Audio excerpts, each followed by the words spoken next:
Without further delay, I'd like to introduce today's presenter, Zane Nabulsi, MSDN Developer Evangelist for the Microsoft Corporation.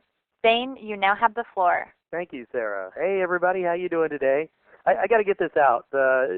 Sarah, are you still online, right? Yep. Okay, great. Do you ever feel like an airline stewardess when you do that? Do you ever feel like, and the doors are over here? Is that, I was thinking the whole time, fasten your buckle. All the time. I was just wondering. Okay. All right, campers. Well, we're going to go ahead and get rocking and rolling. This is number 9 of 10. And this one is working with regular expressions in the real world. I had a couple of different ways I could have gone here, and I decided to do it the way I did it because the final session is actually taking stuff that you guys have sent me. And by the way, you've all been very good about sending me examples. And I'm just kind of collating those and then going to present those to you. And we're going to kind of go through them and really sit down and go, okay, well, we got to solve a problem. And I've been leading up to that this whole time. I know we've done little stuff here and there. But I just wanted to let you know kind of that's where my head was at. So I've got some stuff here. Here's our agenda. As you can see, we're going to do some pretty interesting things. I came up with some fun names.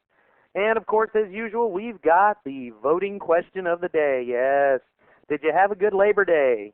Let me know how your Labor Day went. I hope you did. I hope many of you had a good Labor Day.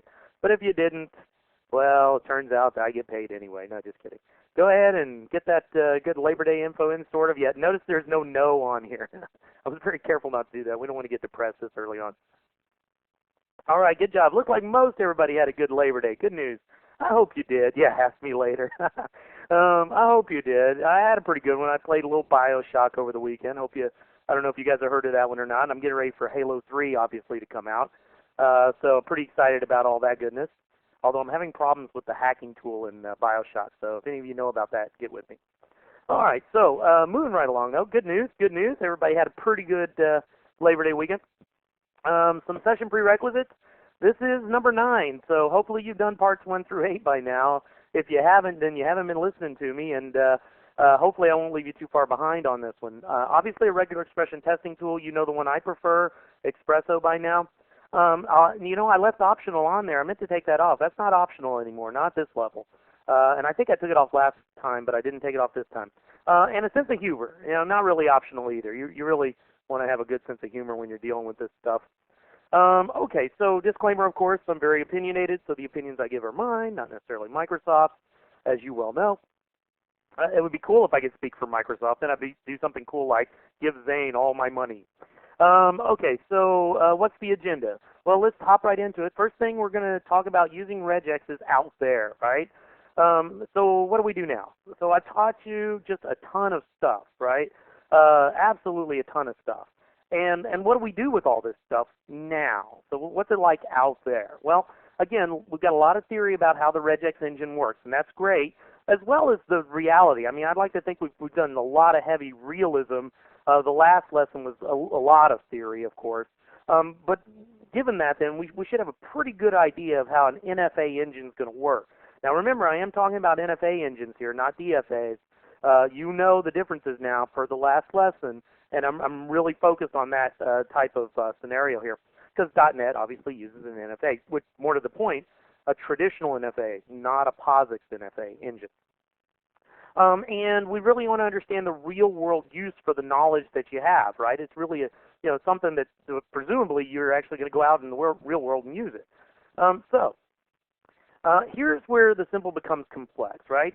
You really need to pay attention to a variety of key points that are going to make your life a whole lot easier going forward. First of all, take nothing for granted. Never, ever, ever take anything for granted when it comes to regular expressions. Use hard data and hard facts at all times.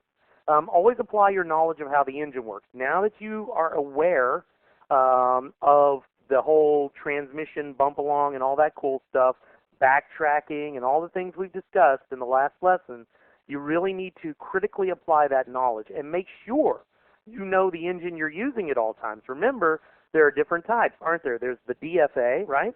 There's the NFA, and of the NFA there's 2 types. There's traditional NFA and then POSIX NFA. And then, of course, there's the ever so rare but pretty cool hybrid types, which you'll find in some of the newer versions of grep and other places. So you got to realize what engine you're using, or otherwise you're going to be really hosed. All right, so given that, I thought I'd just do a quick demo here of some examples of how engines work. We'll get into the details in a moment, but I'm just going to pop open an Espresso here. And let's see. Whoops, I got the wrong thing open, don't I? Let's see. Open up the right project here. And fun with delimiters.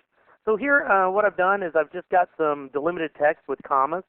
And what I want to do is I want to ask you, what would happen if I have a regular expression? Actually, is that font size good for you guys? I'm going to crank it up just a little bit. I do that like every time, don't I? I'm not satisfied with my font sizes. So what happens then if I do something cool like this? What happens if I do dot, star, and then a comma? What do you think it's going to grab? Go ahead and answer that question now. Go ahead and answer what, just put it in your little question box there, right? Like you're asking me a question. But give me an idea of what you think it's going to grab. And I'm going to flip over. I'm not going to show you guys the answers on that particular that you guys are giving me because I don't want to call anybody out really. But airline stewardess, yes. Oh, should an airline stewardess have been flight attendant? You're right. I'm sorry. Yep. Got called out on that one, didn't I? Okay, good. Mike, the sound is terrible. Got it. Let's see. Okay, so Ned was Ned. And I said I wasn't going to call anybody out. But Ned, it turns out you're right. He says through the last comma, right? So let me show you what we're talking about here. So you took a stab at it, right? I've got a dot, which represents any character except the new line, unless you do the single line option. I've got the asterisk, which means 0 more, and then I've got the comma. So I'm going to run the match, and sure enough, it grabbed everything except that last comma there. So it grabbed Bubba, comma Jones, comma 6369, comma, but it didn't grab President. Now, do you understand why it did that? Are we all clear why it did that? Because obviously, there we go, this is greedy, right? This thing is greedy. Dot star is greedy. So in its greediness, it grabbed everything, and then once it had grabbed everything, it had to backtrack to get a match. So it backtracked until it could get a successful match, which was right there, and actually right there. And that's a successful match. So if the dot star grabbed this much, and then it goes, oh, and I need a comma after, and then it grabbed the rest of that. And that's how the match occurs. And hopefully you were pretty well aware of that. It looks like most of the answers were along those lines. That greediness, understanding how the engine works, understanding the bump along and the backtracking, those are the keys to your success, without a doubt. And now, this is it. This is what this is all about. This is real-world stuff. You're out there, you want to grab some data, what do? Now, we're going to get to another problem similar to this, and we're going to look at possible solutions and other things that we want to look at. But I just wanted to throw that at you for now.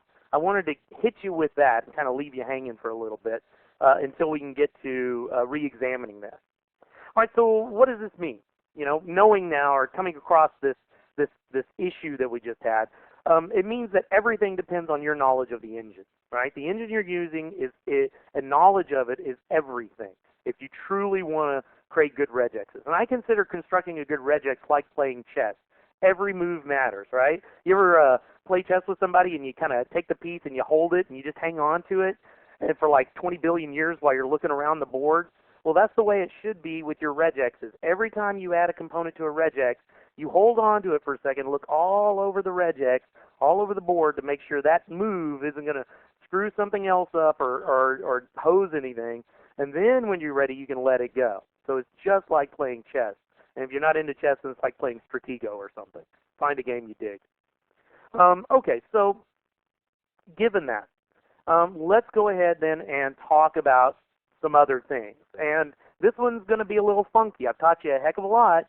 Now we're going to go against the grain. We're actually going to fly in the face of convention. And here it is. I've taught you a ton, but guess what? Optimization usually doesn't matter. That's right. You heard me. Optimization usually doesn't matter. The most often used for a regex is typically to scrub some data for performance and security purposes, and most notably like in forms and stuff. And typically that usage is just one time. So, for example, if I'm applying a regex to test an email address before it's posted to a server, say in a web app, a crappy regex really isn't a big deal. Who cares? I mean, unless it's like the worst regex known to man, it's really not going to hose your app. And that's why you can and have been able to get away with bad regexes up to this point. With WinForms, obviously, fat client apps, we can get even lazier than that. We could have a horrendous regex. Now, all right, fine. So that's the case. Let's take a look then at what I'm talking about. Well, let's examine exactly what I'm talking about. A very, very typical scenario. So I'm going to hop into a web app I just created. Bear with me a moment. I think this is, I'm running 08 now, beta 2, but it's no big deal. It's 05, 08, same stuff. So I'm just going to open web app coolness here. And as I've shown you before, I think it was like lesson 3 if memory serves. One of the huge uses, maybe it wasn't 3, maybe it was 5. One of the biggest uses for, regexes is scrubbing data. So here I've got a place where people can enter their last name. There's a little text box here, right? A little label, a little text box, a little submit button.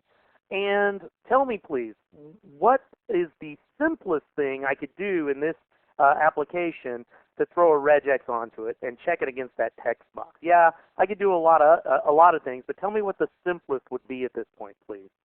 I'm going to pop up the question manager here. Yep, Mr. Jigs, go ahead. Give me an answer, anybody. What is the thing that we would use here in a web app in .NET, right, ASP.NET, to make applying a regex test against that text box very easy? In fact, like 2 clicks, and you're done. See who's got it? That's it, yes. Gluteal cranium. Yes, and it's good to see you, man. He came in with the answer. Use a validation control. Let me show you what I'm talking about. I go to Toolbox, and let me just collapse these standard controls. And in the validation area, sure enough, we've got a regular expression validator. So I'm just going to click and drag that sucker over, and there it is. And so what I'm going to do is a couple of things. First thing, I won't even change the ID, but the control to validate has to be set. So I want it to validate the text box called last name. See what I'm doing way over here to the right? Hope you guys can see that okay. Let me kind of widen it up a little bit here. Bear with me a moment. I'm going to make it a little easier to read here. Okay, so control to validate is vital. And then I'm going to cruise on down. And notice then, as I cruise on down, I have my error message. In this case, I'll just say your hose. And so obviously then, if they don't get this right, then they're hosed. Now, wait a minute. What's the regular expression? Well, that would be the validation expression. And if you recall, I can click on the little ellipsis here and actually choose not French phone numbers, but how about internet? Let's see. Actually, you know what? I don't have a test for last name, do I? So I'm going to have to go the hard way. I don't actually have a test for last name, so what I'm going to do is put in my own custom test. And so my own custom test is going to be basically any letter. Now remember, it's last name, so we got to decide whether or not we want spaces and all that coolness. Let's say in this case, for super simple sake, I'm just going to allow you to have upper and lowercase letters only, right? And that's it. No spaces, no nothing else. But you can have one or more of those. Presumably you have a last name with at least one letter in it, right? So I've got A through Z, upper, lower, and then the plus. So I'm going to go ahead and click on OK. So there's my test. Great, wonderful, cool. Got it. Let's go ahead and run the code. Birds are singing, kids are playing. We've got the app popping up here. And so what am I going to do? Well, straight away, I'm going to go ahead then and not put anything in and try to submit. And, I didn't do a required field validator on it, so it's not going to do anything. It's actually going to let it go because it's not required. Let me try to hose it up. I'm going to put in a couple of numbers. There we go. I'm hosed. I can't put in numbers for my last name. I can put in letters, right? Jack, is that going to work? Sure enough. Can I put Jack Jill? Because I still got a space in there. No, it's hosed because I didn't allow for the space, right? So we'd have to allow for the space and a variety of other things that we could do. We'll get to the details of that as well when we start getting into more real-world stuff. But that's what I'm talking about there. And that is the most common type of scenario you're going to be in, a quick scrub. Now, generally it falls into 2 big categories. Either you're going to do quick scrubs like this, or you're just going to munge mounds and mounds of data which we do most commonly in the Unix world with grep and through text files and stuff, because everything's text-based in Unix. We're seeing more and more of that, though, as I pointed out, with Windows, and so you want to be prepared for that. I'm going to use PowerShell for that, and I taught you guys, again, I think it was lesson 5, how to use PowerShell to munge through data. So get ready for that stuff. But that's an example of what I'm talking about. So I'm going to pop back, see if there's any questions at this point real quick. Let's see, got my question manager, got it? Okay, so, yep, we're in good shape. And feel free to ask questions as we go along if you're cool with that. All right, so the next thing then is, so what does this mean, really? Well, okay, so just because you can be lazy doesn't mean you should be lazy. Although, I have no problem, I don't think anybody would have a problem with you relaxing the rules a bit, right? It's fine. If you're just doing one-shot quick scrub regexes, then fine. That's okay, but don't let common sense leave you. Obviously, don't, go out of your way to hose your regex, but by the same token, you really don't have to be as anal retentive as you'd normally be for, say, a regex you're going to use to munge through a couple of million lines of data, right? So there is a difference there. There's definitely a different mindset that goes on there. Okay, so given that then, let's talk about the really real world. So what do we do out in the really real world? Well, then with all these conflicting ideas, like you say, it might be difficult to choose what to do. And here's the rule I use, and as far as I know, everybody uses. Obviously, Friedel uses it. I use it. Everybody I've ever met who's really hardcore into regexes, we use this simple measuring tool, and it's this. I will tweak a regex up to the point where the tweaks are no longer worth my time, okay? So it's basically a law of diminishing returns. Imagine it like this. Let's say you haven't eaten food all day long, right? And I get you 5 pizzas. Well, that first slice of pizza, man, that's going to be the best slice of pizza you ever had. In fact, I bet if I were to charge you for it, you'd pay me through the nose for that thing because you're starving. But as you get around to pizza slice number 6 or 7, the value of those pizza slices becomes less. Along about pizza slice 10 or 20, right, you're going, wow, please, just don't make me eat anymore, right, hopefully. So you get the idea. That's a law of diminishing returns. That first slice of pizza, you get a lot of value out of that. But that 20th slice of pizza, not so much. You got to do the same thing with your regexes. As you're tweaking them, consider the tweak and consider the value you get out of that tweak. If the time you spend tweaking isn't worth the value you get out of it, you know that you've reached the point where you're done, right? Always start with the low-hanging fruits first, the easiest stuff, and build your way up.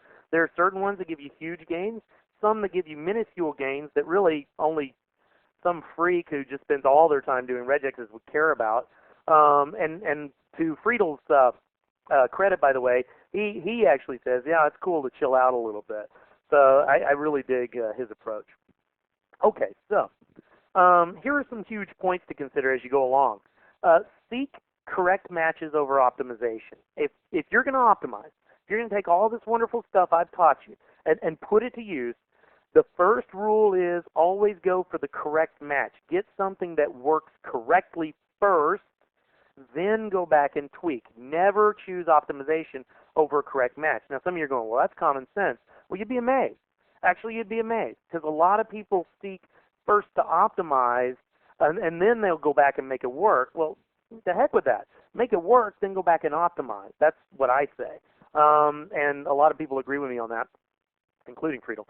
The volume of data that you're going to apply the regex to me at least, is the main trigger for the cost-benefit analysis you're going to get into.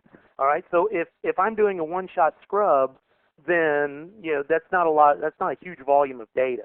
I'm just doing a quick check before I post a form up. That's, to me, the cost-benefit, unless it's just some very obvious optimization, I'm typically just going to say, screw it, I'm not going to do it. In fact, I'll even use the ones that are already done for the validators, and I won't even optimize those. I'll just go, there it is. However, if I'm going to be doing it against, say, millions of lines of data, then you bet your butt I'm going to squeeze out every last little bit that I can out of that sucker, and I mean just about every little bit. A millisecond worth of time multiplied over, a few million is definitely a big deal. And remember, from our prior discussion, you're not just talking about the regex hitting at one time. You've got to deal with everything. So for each line, it's, you've got greediness, you've got backtracking. So if you've got 2 million, lines of data, then you multiply that by each time it has to do greediness and backtracking and all the other crap, and that's many millions of operations going on. So you have to take all of that into consideration. The way the data is arranged, by the way, is also a major factor in determining how to construct the regex. I'll get into more of that in a little bit when I talk about alternation. But truly, knowing your data and knowing what your goals are with the data are a big deal. Now, let me throw something at you real quick along these lines. One of the first decisions you got to make is, what are you going to have more of? Are you going to have more, or do you anticipate more matches or more non-matches? Now, some of you be going, I can't figure that out. Well, yeah, you can actually. I mean, spread over a few million types of operations. I'm not talking about one-time scrubs, right?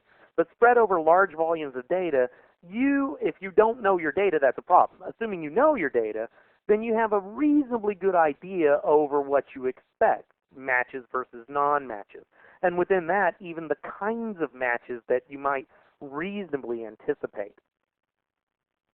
Okay, so benchmarking. Without a doubt, the real key to determining successful optimization is benchmarking. If you don't have numbers, then how do you know what the heck you're doing? Honestly, how do you know what you're doing? You got to have numbers. Now, here's the other point, and here's one I bet you didn't expect to hear from me. Be careful to not compare across engines, as there are many factors within each language that impact performance. Bear with me a moment. Okay, so what am I talking about? Well, what I'm talking about is this, for example. In .NET, if I do a little benchmarking thing, which I'm going to show you here in a minute, I have to take into account the creation of the object and many other things, or at least I have to kind of structure my benchmarking tests so that they leave those out. But there's still overhead associated with .NET that, say, if I did a different benchmark in Perl and ran that, it would have its own little quirks. And so as long as I do all the .NET benchmarking and I compare different regexes within .NET to each other, that's fine. The minute I try to compare regexes across languages, then you also have to take into account all the other overhead. I'm not saying it's 100% wrong all the time, not by a long shot, but what I am saying is you need to make sure that your benchmark, when you create them, take into account the other things that don't have jack to do with regular expressions and the compilation thereof and so on are taken into account, because those also come into play. Now, some might argue, and there's the little kind of thing going on, there's one camp that says, well, that should, that's part of the deal, that's part of the benchmarking. And there's another camp that says, well, and it's one I fall into, that says, no, it really isn't. I mean, if you're going to do a true apples-to-apples comparison, then you really need to strip away all the crap and focus on just the part that deals with the creation of the regex, the compilation of the regex, and the usage of the regex. Everything else is extra crap, granted, but it's extra crap you'd have anyway. So keep that in mind, and that's a big deal. So again, as a general rule, I tend not to do cross-language speed comparisons, except in a very, very, very broad sense. Okay, so given that, let's take a look or talk very briefly about regex benchmarking. Now I'm going to show you one type of benchmarking right now, and then show you another in a moment. The first kind of benchmarking I decided to use was Expresso's benchmarking. Kind of cool, kind of hip. Bear with me a minute. I'm going to, let's see here. I'm going to open up my little benchmarking example. And so here I've just got a lot of data, right? I literally took the Northwind customers table, from the Northwind database in SQL Server, and just kind of dumped it out in here, comma delimited. And so let's say, let's take our last example where I wanted to grab, whoops, mixed it up there. Let's do a dot star and a comma. So one of the cool things I like about Expresso, of course, is it comes with timing tests. So I can actually do a timing test, click on the little clock, and indicate how many times I want to run the test. Obviously, to get meaningful results, you're typically going to have to run it 1,000 or more times. I'm going to go with 1,000 just for grins. I'm going to click on test. It's applying the regex, and you'll notice in this case that each iteration took, this long, 0.00116. The total time to match, obviously, is just a function of that, 1.16 seconds. Great, wonderful, cool, got it. Now, given that, and given that I ran that test, I can document that somehow. and then run it against, say, something else. Let's say, for example, I decide to implement capturing parentheses into the equation. Well, obviously capture invokes a little bit of overhead. How much overhead? Not sure. So we run the test again, and we see, hey, whoa, a little extra overhead there. And not huge, but it could be huge if we're talking about a whole lot of data. Remember, even this isn't a whole lot of data. One other thing, make sure you run multiple tests, and I'll throw that at you again later on as well, to get kind of an average. And so I'm kind of running multiple tests here. They don't take very long, and getting sort of an average as we go along. I'll get into the why a little bit later, but understand that's part of the deal. And again, you may decide to add other components to this. Perhaps you decide to do something like another set of capturing parens, excuse me, and then one or more of those, and you do your timing tests again. And again, what you should find then is, getting those various performance metrics for the things you are or are not trying to optimize for or against in order to achieve your goal. Notice here multiple trials with this latest addition. It's not an optimization, is it? Clearly the time is going quite high. Nearly double what it was. So, or more than double what it was, I guess. So there you go. So benchmarking can be done through a lot of your tools. And by the way, if you're using Perl or other types of languages, particularly Perl, because it's the one I've had the most experience with, it actually comes with its own timing metrics internally that you can query against. So very cool stuff there. Okay, so let me check the questioning queue. Looks like we're doing good, and continuing right along. Am I going too fast, guys, or is this cool? Give me a little feedback there. Let me know how I'm doing there. If I suck, I can let's see what we got going on here. You guys, okay, good deal. Thank you, Chris. Yeah, thank you. Just checking, because sometimes I know the sound gets weird and I get weird. Funky mix. All right, so let's talk about benchmarking then a little bit more. Benchmarking is a tricky proposition at best, right? Make sure to be consistent in your tool usage, okay? This is probably the most important piece of information you can get from me on benchmarking. Honestly, the numbers generally don't mean jack except relative to each other, okay? The numbers themselves are a good indicator, but you don't know, for example, I don't know what was done in Espresso to minimize the impact of object creation and all the other stuff .NET has to do.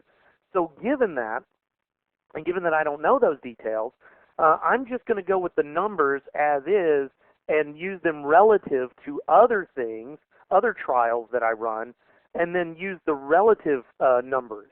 But I'm not actually going to say, oh, that's the number, right? Because it may not be the number. So you've got to kind of take it with a grain of salt. If you absolutely positively have to have a number, then fine, go with the number that you're given by the tool. But bear in mind, in some cases it could be way off depending on how they constructed the benchmarking test, okay? And of course, always do several trials to get an average time. All right, good times. So the next thing we want to talk about then is things you just got to know. This is really just major points I felt like I just had to tell you that we didn't maybe focus as much on, and I wanted to cycle back around and say, hey, let's talk about the real world here. So let's begin with the first one, alternation versus character classes. In almost all cases, alternation is slower than using the equivalent character classes. Now, this is where the rubber meets the road. If you have no clue what I'm talking about, you absolutely need to go back because alternation in character classes and knowing the nomenclature here is important. And so I'm going to show you that in a moment. Run your own benchmarks for your language, but in the case of .NET, it absolutely holds true that alternation is going to be slower, in many cases way slower than character classes. So let me show you what I mean. Let me show you what I'm talking about. And so this affords me two opportunities, actually. Not only does it give me the opportunity to show you what I mean, but it gives me the opportunity to show you also the benchmarking within, say, Visual Studio. And this actually comes almost verbatim. Well, it's definitely inspired by, I don't know if it's 100% verbatim, but pretty close, from Friedel's book, by the way. I did it in VB because he did it in VB. And for all those, I know I promised you I'd do it in VB, but I think I mentioned in Friedel's book, you've got it good because every example he has is in VB. And he throws a few in with C#, but it's overwhelmingly VB. But here it is. It's in VB for you VB folks. And so here I've got some basic tests that basically just comes right out of his book. Here I just dim a couple of regexes, right? Regex, and I just create new regex objects here. I have some test data. Now I did a string builder because what we're going to do here with this test data is we're going to pump it into final test data. So what I do is I indicate how many times I want to try to make this regular expression work. In this case I did 1,000. But then I take the test data and just duplicate it 1,000 times or 10,000 times or whatever. In this case I decided to go with 1,000 just because I was in the mood. I did have a 10,000, by the way, just before I started doing this, was due to come onto this webcast, but I felt like it took a little too long to do it, so I shortened it to 1,000. But I actually go with the bigger numbers in a lot of cases. So I create this huge freaking string, right, from this loop right here, this huge string from a string builder, and then I go ahead and just pump it into my final test data here. And then all I do is I run my trials. I grab the current date and time. I run the number of tries, doing the match every time against the test data. And then I calculate the total time by taking the current time and subtracting the time we started. And that should give us a time, total time that we had. And in fact, it does. Do the same thing with the second regex. I built this so you compare two regexes side by side. Again, same deal. Just get the time, run it 1,000 times on that big chunk of test data, and then get the final time, and there you go. Okay, so let's go ahead then. I'm going to run this, and I'm just going to minimize this sucker. And so here it is in all of its radiant glory. Here's my test data, which is going to be duplicated 1,000 times over, right? So don't just take this as is, because it duplicates this a lot. Here's my first regex, and I don't know if you can see that very well. I kind of sucked up on that one, didn't I? So let me open up Notepad here, and let me change my font so you guys can actually see the wonder and glory that is that regex that I'm working with. Is that better, guys? So there's the first regex I want to look at, and then here's the second regex I want to look at. Let me grab that. Notice, of course, in the first regex I'm doing alternation, right? A or B or C and so on. Notice in the second regex I'm doing character classes, A through G, right? Great. So given that, and they both basically mean the same thing, right? I'm looking for one or more of those. I'm going to go ahead and run the test. We'll give it a moment, and it should come back with some numbers for us. And there they are. Now take a good look. Running alternation is roughly 4 to 5 times slower than running character classes. Pretty interesting, huh? Let me see if there's any questions along these lines.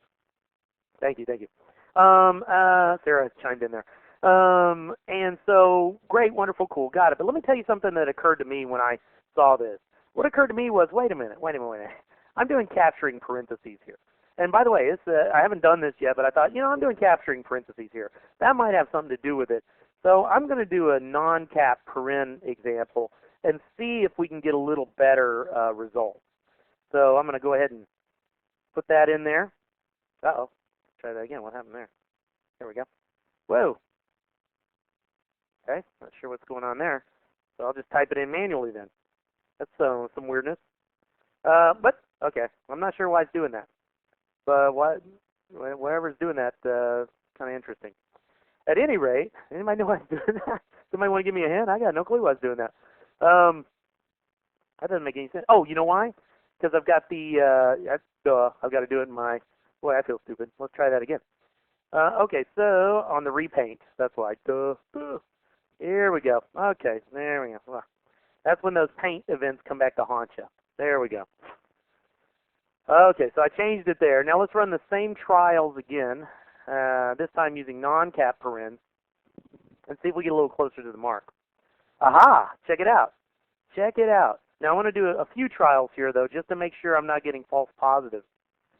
So I'm going to do a couple here, and sure enough, they're staying right around in the same area. Now, granted, it's still twice as long, or even more than twice as long, but it's not on the order of 5 times as long. So doing that simple change, just taking the parens and turning them into non-capturing parentheses, reduced it by 4 times or more. So right away, we begin to see these optimizations kicking in. And these are the things in the real world you got to watch out for. Because Billy Bob, well, let me show you. Let me show you why. Here we go. I've got these timing actually, I can't do that. Let me open up another. Bear with me a moment. So I'm going to open up another instance of Visual Studio. I'll show you exactly why this can get a lot more interesting. So I'm going to open up Web App Coolness. And let's assume that, here I got my web app. Birds are singing, kids are playing, everybody's having a good time. Sort of. Give it a minute to load. Any day now. Everybody just kind of hum the Jeopardy theme to yourself while I load this. There we go. And so now I've got it here, and I want to bring it out, and I'm not sure what happened there. Going to have to write the product team about that one. And so here I am, right? So let's say I wanted to do an email address. This wasn't the last name. It was an internet email address. We'll take a good look at what it gives me for the internet email address. In fact, let me just make that a little bigger for you. So I'm going to come on in here. So bam, there you go, right? And look, it's doing capturing parentheses. Do you want to capture those things? No. But whoever the genius was who designed this particular regular expression, they obviously didn't know about non-cap paren. So right away, I'm taking a hit. Again, wait a minute. We could say, oh, man, they're stupid for doing that. But if it's a one-shot scrub, which this obviously is, you wouldn't be here if it wasn't, right? In this particular case, who gives a crap? So it's not that they were dumb or anything. They probably knew exactly what they were doing. They just didn't feel that the optimization would give anything to anybody. In fact, it'd make it harder to read, not easier. Imagine your first time trying to read regular expressions. You got to read this stuff anyway, and now you're looking at this extra question mark colon crap. Now, for those C and C# folks, you'd look at that and go, wow, is that the ternary operator? What the hell is that? So, I mean, there's a reason that people will leave this stuff out. And in this particular case, in fact, it makes perfect sense to me that it would be left out because it's just a one-shot scrub situation. So keep that in mind. By the way, I want to bring something else up. I don't know if I brought it up before, but I recently had a question from a customer, and it was actually somebody internal who had sent an email about a customer complaining that the regular expression engine wasn't working right or whatever. And specifically, they're complaining about Exchange. You can do little regexes in Exchange, and they were mad or pissed off because they couldn't do, the character classes and some of the other funkiness, like backtracking and and all that good stuff. Back references. I looked at it and I was like, well, wait a minute. This thing has all the earmarks of a DFA being used, and you don't have, back references and stuff in DFAs, nor do you have as many options. And so I concluded, although I'm not 100% sure, that it was using a DFA, but that would make perfect sense. I mean, if you're talking about Exchange, you're using a DFA engine because you're talking about just huge, insane amounts of data. It wouldn't make much sense to me to use an NFA engine on email coming through an email server. So it would make sense to use a DFA engine, and I'm pretty sure that's what they did. So we got back with the customer on that, and they were satisfied. Don't assume anything. I said that already. Never take anything for granted. You never know what you're dealing with until you've proven to yourself what you're dealing with. So keep that in mind. And remember, again, optimization has its place. Yeah, I can optimize here. Is the user going to know the half a millisecond I just shaved off? No, not here. Why would they care? So everything has its context and where it's appropriate. All right. Okay, so some other things. When we're dealing with alternation, some other things I want you to keep in mind if you have to deal with alternation. If you got to do alternation because you just can't do character classes, which is going to happen. I mean, it almost always happens for the complex ones. Then here are two key techniques you can use to optimize the alternation. First technique, use common literals. If I'm looking for the or this, then I'm going to extract out the TH because that's what they have in common. I'm going to put it in front of the alternation, and then I'm just going to do TH and then E or IS, right? I'm still looking for the or this, but now I'm dealing with literals, so I don't have as much backtracking to do. That kind of makes sense, right? I don't have to backtrack. So if we're looking at this, and this is where I'm going to start sucking because I'm going to try to draw here. If we're looking at this, so there we go. I've got the. Can you guys kind of see that? My ink, there it is. Yeah, I've got the, and it's going to bounce on those and bounce to T and H, and then it's going to hit the E. But if it has to backtrack, it only has to backtrack one shot, right? as opposed to if I'd look for the, it would have to look at this and then backtrack all three of those to the beginning. So it's less backtracking. And that's the thing you want to keep in mind as you're dealing with this stuff. Keep in mind how, what if there's a failure, how much am I going to have to backtrack? Plus, using literals can actually help it fail faster. Now, another thing you want to do is place your most likely match, or the one you desire the most, first in the alternation. So let's say that either I expect or I want this to match before the, right? Well, then I'm going to put is before the E in the alternation, because in an NFA engine, the first match wins, right? The leftmost match wins. So I'm going to make sure that this is the leftmost match. And only if there is no this will it match on the. Now, what's the price I pay for that? Well, the price should be obvious. If I do this, then it has to bounce back a couple of characters and back to here. No big deal because it's treated as one unit, but it's a little more backtracking, obviously, but still, the advantage is I get what I want. So it's just something you accept. Okay, any questions about this so far? You guys digging on this okay? Let's see, I thought I saw a question in there. I did see a question in here. What's this? What if alternation, okay, what if alternation was A or C or E and the class was ACE? Any benchmark difference in specifying A through E versus AB? Good question. Very good question. Okay, so a couple of questions there. And I'm sorry I didn't notice those before. It looks like they've been in there for a minute. So the question was, well, wait a minute, what if I do benchmarking, and what if I want to do benchmarking and compare, different kinds of character classes to each other? So we know that alternation is going to lose in almost every case, and certainly in .NET, but in other languages maybe not so much, or maybe a little more, but it's going to lose against character classes. His question was, well, wait a minute, what if I were to take a character class that does, A, B, C, D, E, F, G, versus A through G, right? Is there some difference between those two and the way they run? Well, I'll tell you what, let's find out. The only way, don't take anybody's word for it, especially mine. Do it yourself and find out. And so that's what we're going to do. I never take anything for granted. So we're going to go ahead and test that. And it's a difference, not much of a difference though, is it? But it is a difference. I'm going to test it again. A couple of trials. Let's get it, make sure we're kind of getting along the same lines. And again, notice some of the differences are kind of going away there. But, pretty darn close. It looks like you're going to be just a hair faster doing it this way than this way. And that should be obvious, of course, because it has to take a very, very, very small amount of time to expand out A through G into A, B, C, D, E, F, G. I mean, it's got to do that internally. But you'll notice the hit, really, I mean, it's not worth it. Unless you just, this was all you were doing. Going this route and doing this for all your character classes, given the price you pay, would just add more confusion, I believe. So I probably, given the, you can clearly see, given the choice, I probably would not choose it. However, if I ran it and did my optimizations and found, well, I'm seeing a bigger difference in here, and I'm actually starting to see a little bit of a bigger difference, then I might say, yeah, I'll do it. So I'm going to do, and guys, just so you know, when I'm doing my testing, I'm going to do about 10 trials. 10's a good solid number. Do about 10. Take all those numbers, average them out, and that gives you a good idea. Anything less than that, really, I don't feel like you're getting good data. Certainly you can do more. The more data points you collect, the better, but unless you just have no life, you're probably going to want to stop at 10. All right, so good question, by the way. I enjoyed that. And I didn't see what the other question was. Let me look. Any benchmark? Yeah, okay, got that. And alternation was ACE versus ACE. Did I answer that one? I mean, it looks like you're just changing the order of alternation. So I think what you're asking is, you're saying, well, what if, I wanted to do, I'm looking for, and I'll just do yours, right?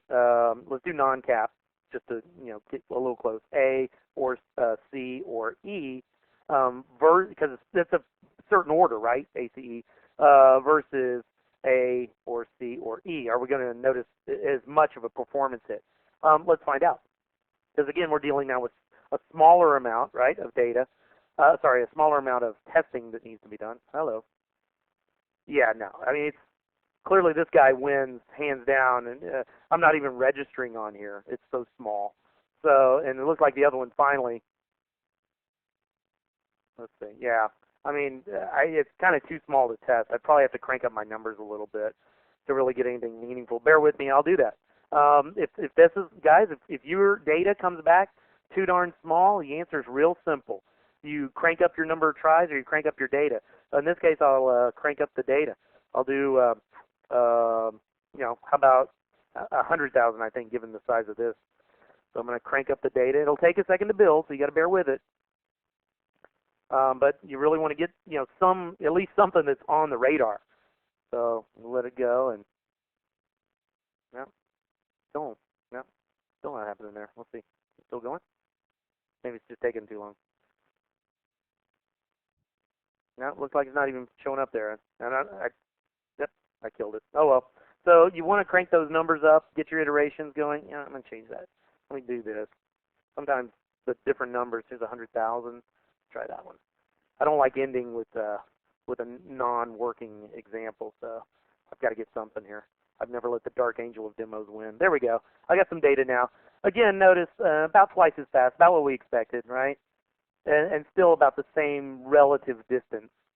They get a little closer to each other, and we'll get to why that is after I run it a few times. Okay, good deal. So hopefully you guys are digging on this.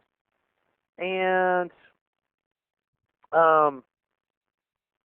the next thing I want to look at then is we just did, let's see, I lost myself here. We did the alternation. Now let's talk about compilation. So we've looked at alternation. Let's talk about compilation. Compilation is your friend, right? And you can pre-compile the regex, particularly if you're going to use it a number of times. I've already told you that we need to do this.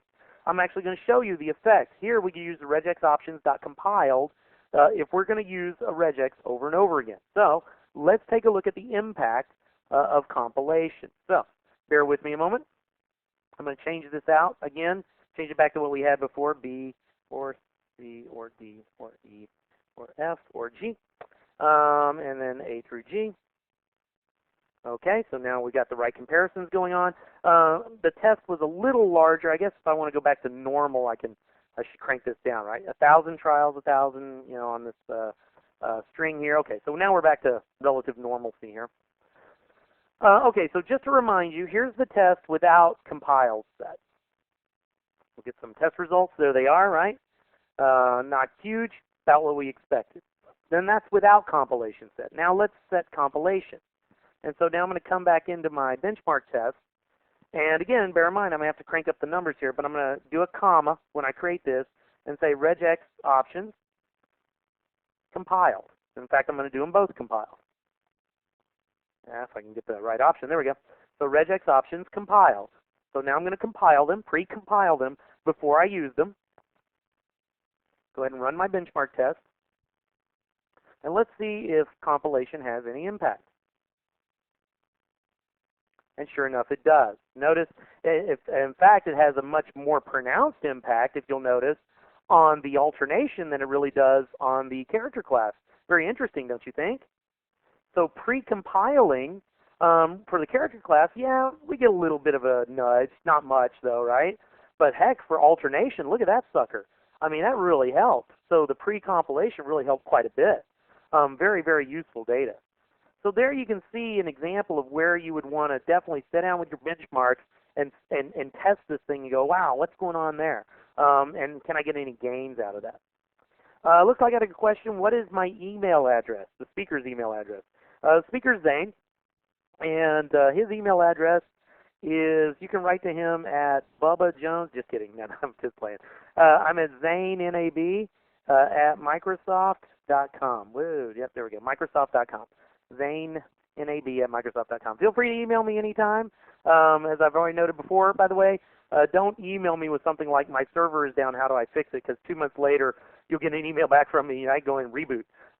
So, I won't get back to you right away. I work at Microsoft. I deal with a gazillion emails a day. But the one commitment I will make to you is I will get back to you. Absolutely will get back to you. So I don't know if Jim's on. Jim, if you're on, I did send your swag to you finally. Hopefully you got it the other day. Okay, so moving right along then.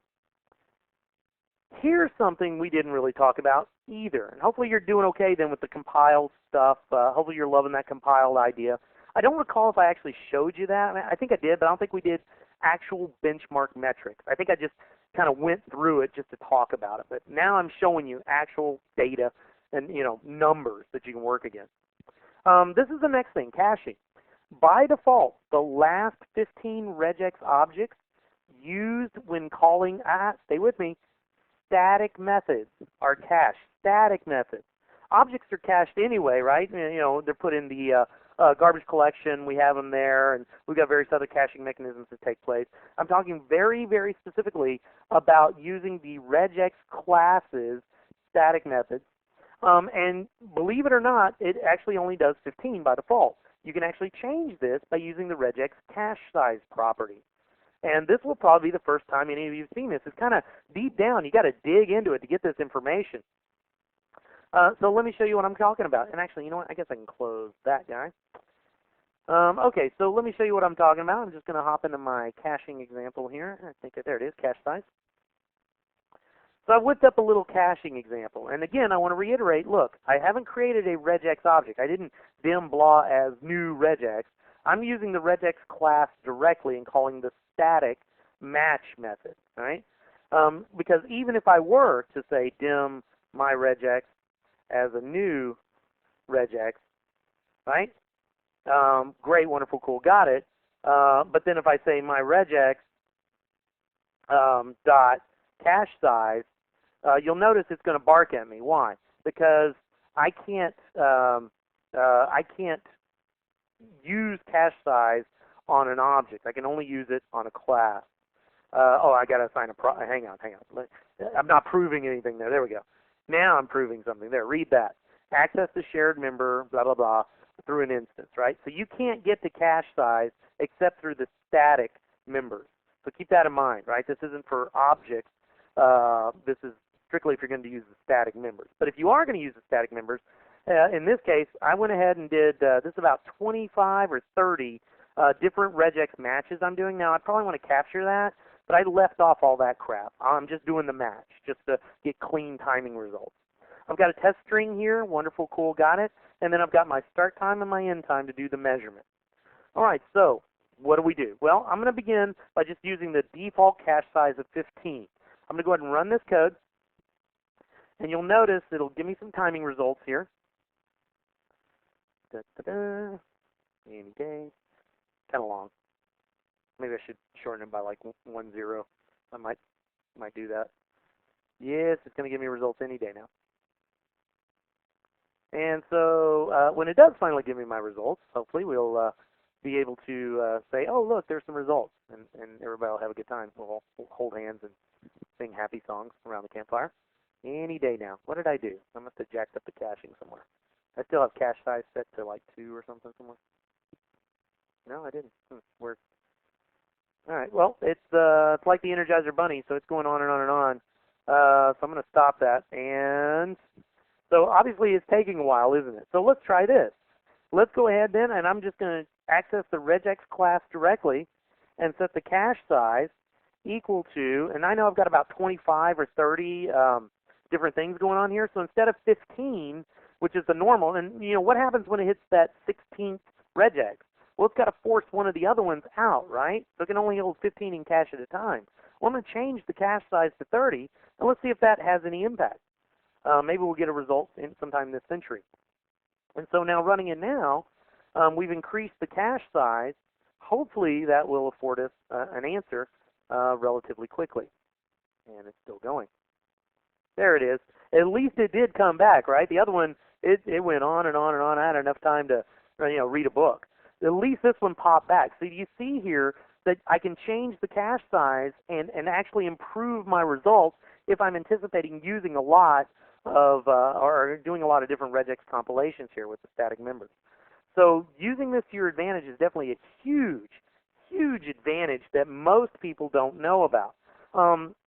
Which brings me to my other point. Oftentimes I'm asked, what is the best thing to do for any given regex? And sometimes the answer will be apply different regexes. Don't make one big honkin' regex. Instead, apply several small regexes. Given that, this is a scenario where you would, in fact, apply many, many small regexes. And that's what I've done here. And so if I go into that type of scenario, this is exactly how I would do it. I use the regex class. I change my cache size, which optimizes, and bam, I'm in business. I'm getting some really good results at this point. Now, guys, be careful. I'm not saying, like we did before, use the same regex over and over and over again. No, no, no. I'm talking about like 25 or 30 different regexes over and over and over again. So in this case, it actually is better from a performance perspective to do it this way because I can access and manipulate the cache size. Good time. All right. Are there any questions about that? And no, we got that one. I think we got that one fielded. I'm good. Thank you. Thank you. I'm going to dismiss those. Okay, so the next piece of business then is internal optimization. One of the things you got to keep in mind, and I had some options here. I thought about listing out like every internal optimization I knew about, and eventually I got to the point where I said, nah, screw it. Basically, I think I'll just use a generic statement because even if I did it for .NET, it wouldn't apply to some of you who are using other languages. So here's what you need to know. Regardless of language, in almost every variant I'm aware of, there are going to be some internal optimizations that are made to the engine, right? Learn the optimizations that are available for your engine and work to fully utilize the strengths of those optimizations. Now, you know, it's really easy for me to sit here and do all that generic stuff. So let me be clear. Basically what I'm saying is, first of all, I've already said it, you got to read Friedel's book. In his book, he talks about the different kinds of optimizations you may come across. I have yet to find any definitive article that talks about the internal optimizations to the regex engine. I just don't think people talk about it that much, particularly with .NET. So, you know, some of the optimizations that he talks about, like use anchors, and, you know, internally, if you use an anchor, it recognizes that if there's no match at the beginning, it should fail immediately. Whereas an unoptimized engine wouldn't recognize that fact and still continue to try matches even though there wasn't a match at the beginning, right? If you said from the beginning there should be the letter B. Well, an optimized engine would go, hey, there's no B, okay, fail the whole thing. An unoptimized one would say, well, there's no B, but I'll just keep looking anyway, right? So those kinds of things go on. Again, that's why most engines today have the optimization. Okay, so now we're getting towards the end, and the section I like to call quelling the quotes. This is just a real simple set of examples I wanted to bring back around as kind of the tail end of this and give you some final thoughts when we're done about, you know, some simple things you want to keep in your head as you go forward. So taking a look at this, take a good look at this. Here's the data. I like to party with my friends all the time.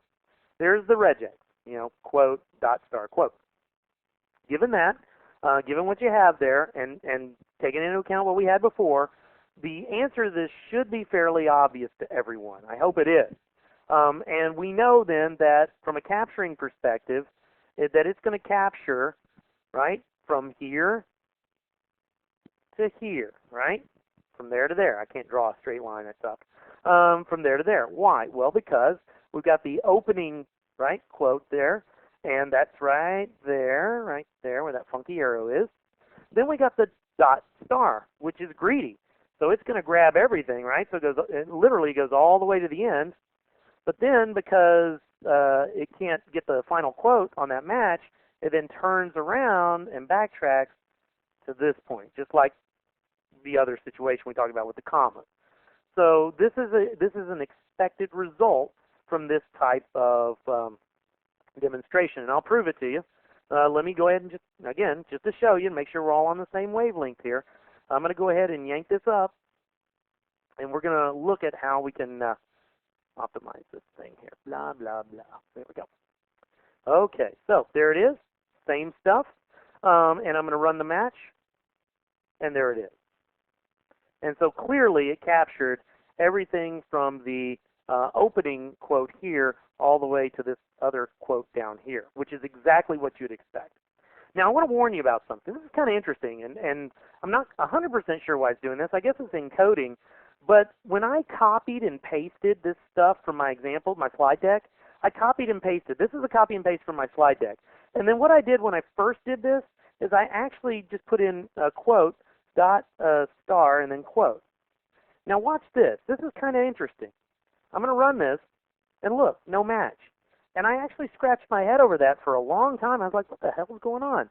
Come to find out that it has to do with the quotes. The encoding, I guess, for these funky little quotes is different than the quotes I typed in literally here.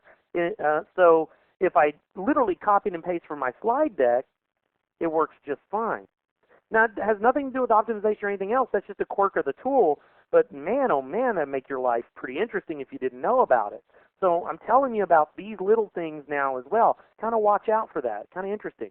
I'm quite sure it has to do with encoding, and it's using like Unicode and going, well, those quotes are different than the other quotes, but I'm not 100% sure of where the hang-up is.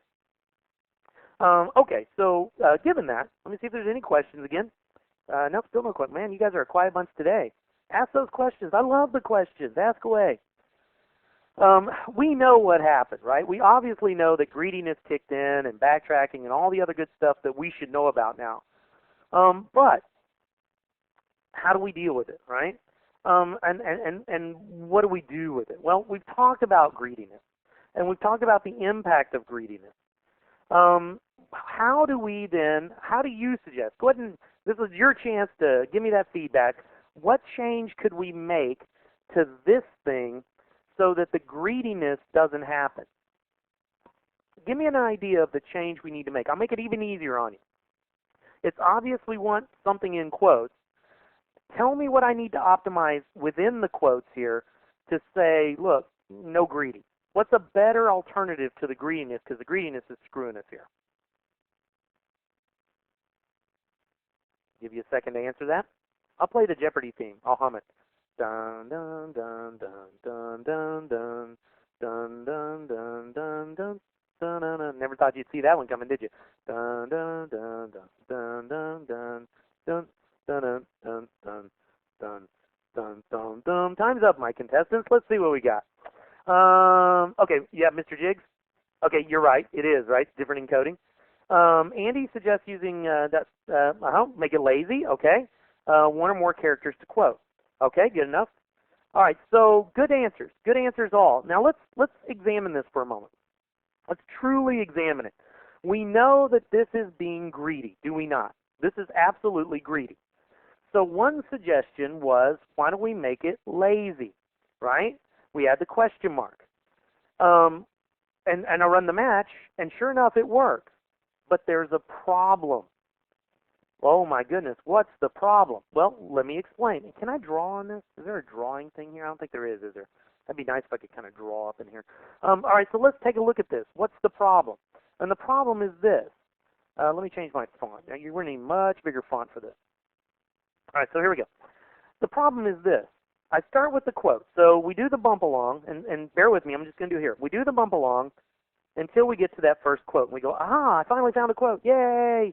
All right, so now we know we can start matching. Quote, yay! But what does it do when it hits the dot star with the question mark? Tell me, somebody, what does an NFA engine do with laziness? See if we can get some answers there. Everybody's afraid to be up on the big screen. Come on, live on the edge. I'll tell you what, I'll switch out. That way, I don't, because I'm not trying to call anybody. I'll switch out there for a second. Now, somebody tell me here we go. Somebody tell me what you believe the answer will be. I won't show anybody. I'll delete them. But give me those answers. What do you think is going to happen with laziness? In an NFA engine, what happens with laziness? Anybody at all? Okay. It looks like man, I guess the long weekend killed everybody. Okay, so let's talk about this then. Here's what's going on. With laziness in an NFA engine, instead of being greedy and sucking everything up, when you make it lazy, it sucks nothing up. Yes, nothing. So what happens? Well, instead of going here and going and then backtracking 1, 2, 3, 4, 5, 6, 7, 8, 9, 10, 11, 12, 13 times, no. Instead of doing that, what it does now is it goes here and skips over the laziness, goes, oh, well, the next thing has to be another pair of quotes. Is it? No. Uh-oh. Well, it comes back. It backtracks. Okay, so it goes to here, and then it tries another, it bumps along. It goes, whoop, nothing. Oh, here's a quote. And right after that has to be another pair of quotes. Anything? Nope. Okay. Nothing, nothing, nothing, nothing, nothing, nothing, nothing, nothing. Oh, look, there's a quote. The next thing after it needs to be another pair of quotes. Oh, no, nothing, nothing, nothing, nothing, nothing, nothing, nothing. There's a quote. Next pair. Nope. Nothing, nothing, nothing, nothing, nothing, nothing, nothing, nothing, nothing, nothing, nothing. Bam, nothing. Okay, and then it goes all the way back and tries the positive equation. Okay, so now let's try it with the dot star. Oh, look, there's a match. Yay, birds are singing, kids are playing. But you just screwed yourself because now there's just a ton of backtracking going on, right? Remember, with laziness, it's going to skip it first, then try it. And so you get some weirdness there. Now, to be fair, the description I did wasn't 100% straight up. It's a little funkier than that. And actually, it's not, completely accurate, but you get the idea. Without a doubt, 100% of the time, using this example, there is going to be way more backtracking with the laziness than without it. So, what do we do to avoid or to minimize the backtracking? Well, how about we look at the data we're expecting? We know we're expecting a quote at the beginning. We know we're expecting a quote at the end. What are we not expecting in the middle between the quotes? Well, we're not expecting a quote, to be quite honest. Okay, now I'm going to hose myself here, aren't I? I'm just going to copy this. There we go. We're not expecting a quote. You're not expecting a quote. So we're saying not a quote 0 more times. So begin with a quote, give me anything that's not a quote 0 more times, and then end with a quote. In this way, we avoid the laziness backtracking issue, we avoid the greediness, and the bump along, as it happens, it bumps along in a linear fashion to achieve the result. Now let's make sure it actually works, and sure enough, it works just fine. And notice in this case then, the bump along, boom, boom, no backtracking. Bam, done. And then it goes to the next one and goes, okay, I got that one, boom, boom, boom, boom. Not a quote, not a quote, not a quote. Oh, look, a quote, yay, boom. So we minimize the backtracking quite a bit. Now, by the way, again, when I say no backtracking, that's not what I mean. There is backtracking, okay? There's going to be backtracking a little bit, but the backtracking is significantly minimized, in some cases on an order of magnitude. Did this idea occur to you? And if not, then it needs to start occurring to you. Your knowledge of the engine makes this happen. You know it's going to bump along. They all bump along. Since I'm using an NFA engine, I know I want to avoid the backtracking. So I think about what it takes at each stage, right, to make it not backtrack. What do I do to make it so it doesn't backtrack? And it turns out that the answer we just put up is the right answer, at least for now. Now, there's other things we might want to consider doing, et cetera, et cetera. All right, any questions about that? Yep, Dave's got it. Good, very good, Dave, by the way. Very good, thank you. And then Mr. Jiggs. Yeah, and now Mr. Jiggs is asking a very important question. Is that the atomic stuff we talked about before? No, that's not actually the atomic stuff. Mr. Jiggs, the atomic stuff would be if I want to do capturing parens, and then once a successful match happens, throw away any chance that it could backtrack over that. And that's another special kind of scenario. And so you could I guess you could sort of achieve it, but it would cause it to fail. I don't think it would work right. If we could kind of do that, I guess, doing. Actually, you know what? I honestly can't think of one. I off the top of my head, I don't think the one I'm thinking about would work, because if it failed, it would fail the whole thing. So I can't think of a good atomic scenario off the top of my head right now. But remember, the atomic scenario is one where it's inside parens and it keeps the backtracking information. But if it successfully gets outside of those parens and is successful, mind you, then it throws away all the backtracking that was inside those parens, thereby making sure that on a successful match that it absolutely positively has to include whatever's in the parens as part of a successful match, period, end of story. And that's what the atomic piece is about. Okay. A good question, by the way. Awesome question. Now, let me see. I'll get some of those out of the way here. Okay, so moving right along then. The other thing you've got to consider, and this is what we haven't talked about, what if there's a non-match? See, we take into consideration, and we always have our heads wrapped around, okay, well, there's a match, there's a match, there's a match. Well, hey, I got one for you. What if there isn't a match? You have to consider that as well. What if there is no match? Will this thing, fail faster or slower? And so we're taking a look at it, and we'll just take out the quotes. How about that? We'll just take out the quotes from our little test string here. And so let's go over now what it takes in order to fail. And so from this example then, beginning at the start, it goes, well, is there a quote? And it looks for a quote the whole way through. And since it doesn't find a quote, it fails fairly quickly, right? No problem. No problem whatsoever. Compare that, by the way, with something like if I had just a dot, star, and then maybe let's put something at the end of it, like an exclamation point. Now, clearly there's no exclamation point here, right? So a dot star exclamation point, what's it going to do? Well, when we run it, again, no match, just to prove it, no match. When we run it, it's going to go greedy, so it's going to go pretty fast over this thing. And you're going, oh, that's cool. Yeah, that's cool, right up until it gets to the end. Then it goes, oh, crap, I need an exclamation point. And then it has to backtrack over the whole darn thing. And so you just hosed yourself.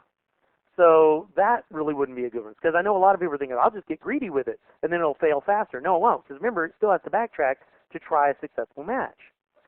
So, again, you've got to really take into account the aspects of the engine and how the engine is going to work for you. So let's try, one of these things. Let's try the not a quote thing, which actually really isn't that different, right?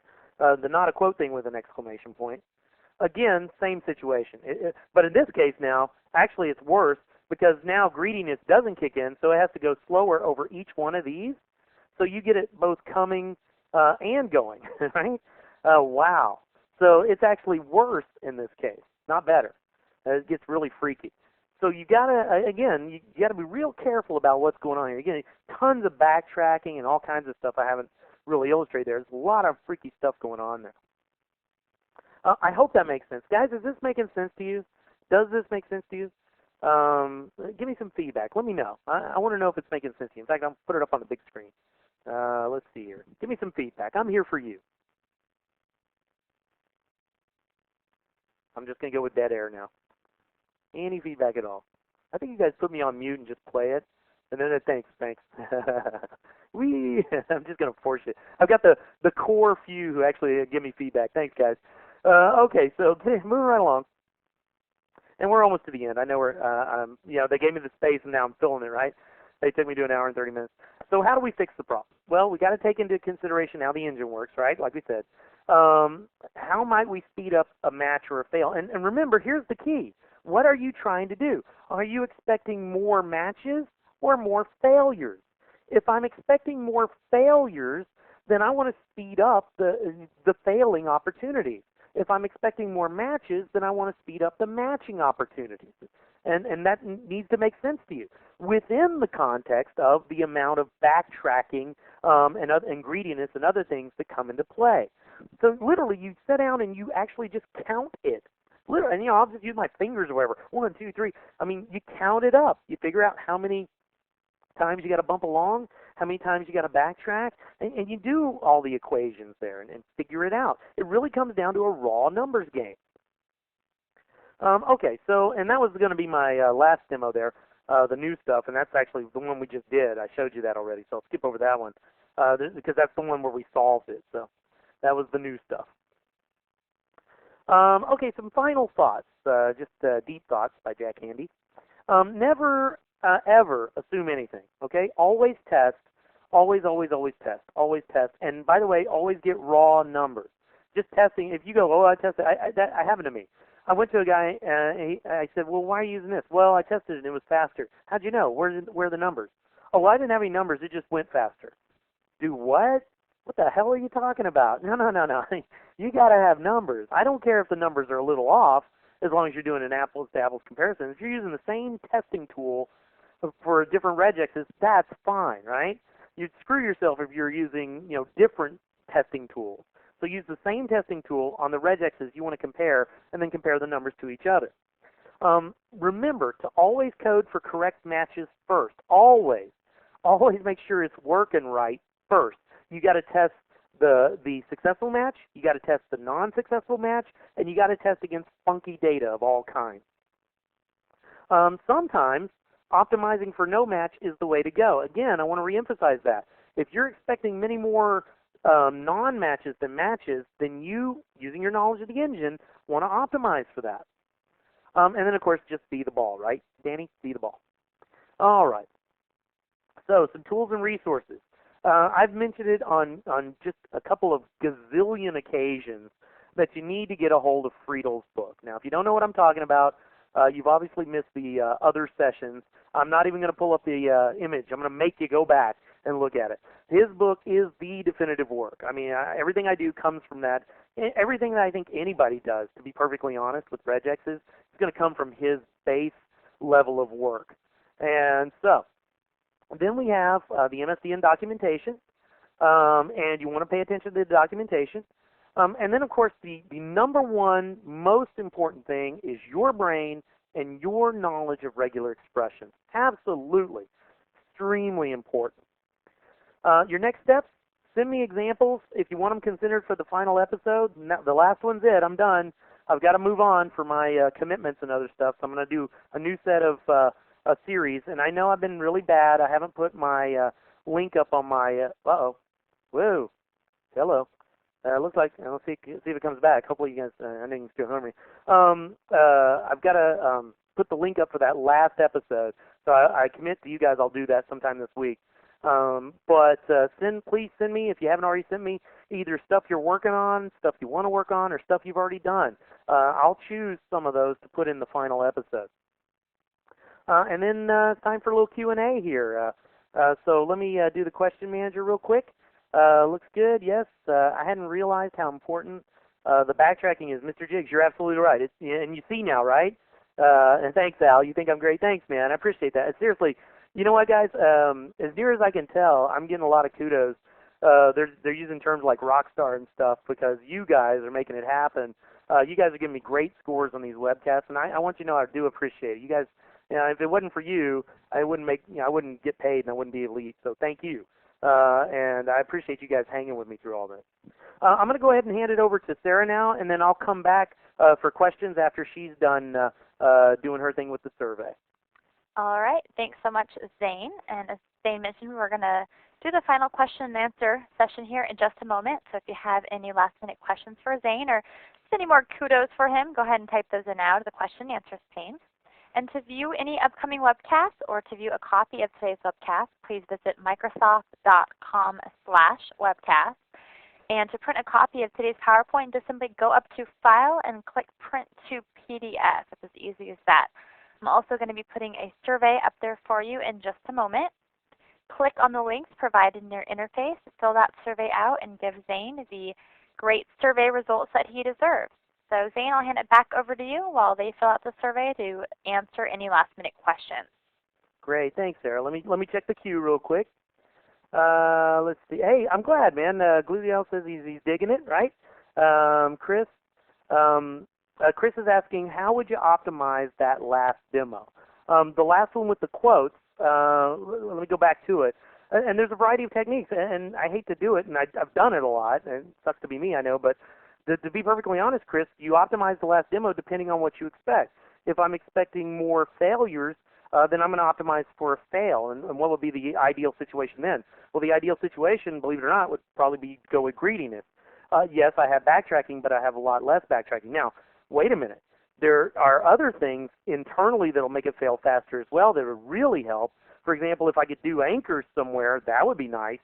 Although in this case, I don't think it really helps as much. I haven't done the stats on it. It might. And so it really depends on the engine you're using, the various internal optimizations that exist, and a bunch of other things. For example, in this case, one of the key things you'd want to remember is to have a literal if you can get it in there, because a literal is always going to speed up those matches or non-matches because of the fact that it's in there. That's just the way it works. It's a known quantity. Beyond that, there's no one right answer. Again, if I'm going for non-matches, I'd probably go this route. If I'm going for matches, then I'd go this route with the, give me the not the not a quote thing here. And you really want to experiment with those different kinds and see which one's working best for you based on the data you have. But that's essentially what I would do. And what you've seen me do today, by the way, is exactly what I do every time. I never, ever take for granted my knowledge of regular expressions because I don't think I know that much. And Friedel's the same way. Anybody who works with these is the same way because the variables there's so many variables. You know, I've got to deal with engine, I got to deal with optimization types, and then that's a moving target. This version of the regex engine has these optimizations. The next version may have better optimizations.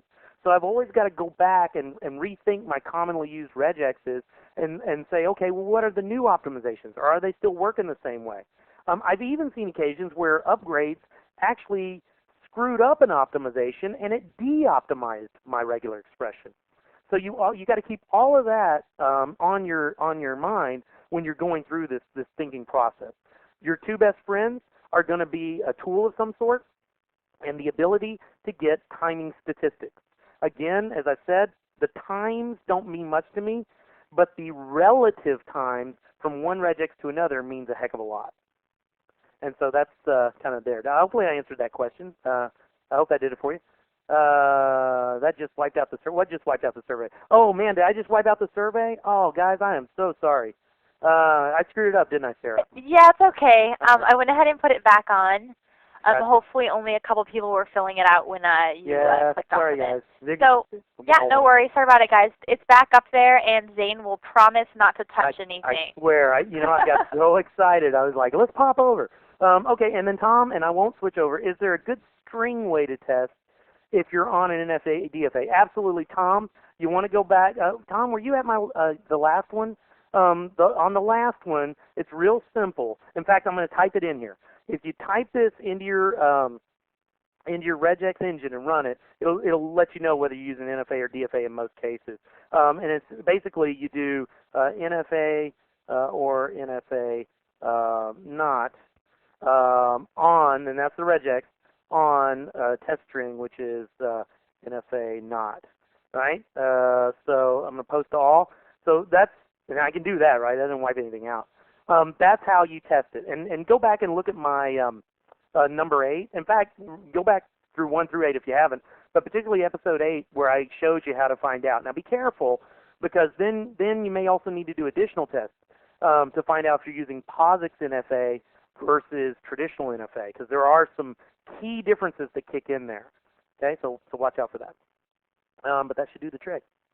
Okay, guys, I'm going to close it off. Looks like we're done with questions and turn it back over to Sarah. Sarah, it's all yours. All right. Well, thanks, Zane. Thanks for the great webcast, and thanks to everyone for spending their afternoon with us. That concludes the audio portion of this webcast. Don't forget to fill out the survey, and have a great afternoon.